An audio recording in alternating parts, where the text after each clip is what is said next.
Game can't find its code because of the Direct3d12 engine DLL? I'm Sophie Chen, a senior Windows support engineer. I'll show you how to restore that connection and start playing. This DLL file is the primary library for the Direct3d12 API.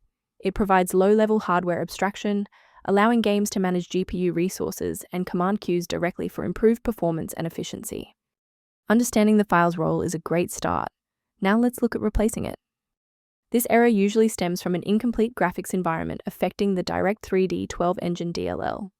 You should reinstall the Microsoft DirectX end-user runtime to repair legacy gaming libraries, while also updating your GPU drivers to resolve any compute-related or OpenGL issues. Persistence of this error after a clean reinstall suggests that the issue may reside within the current user session's initialization. A full system restart ensures that no background processes are currently locking the Direct3d12 engine file. A fresh boot allows Windows to reinitialize its library map from a clean state. Take a second to bookmark this page or hit the like button before restarting.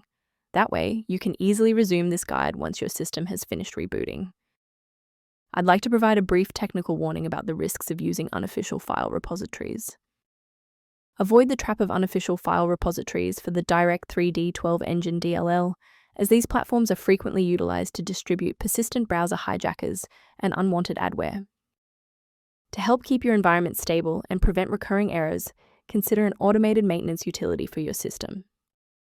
For structured configuration management, the optimization software referenced below includes the Direct3d12 engine-related documentation.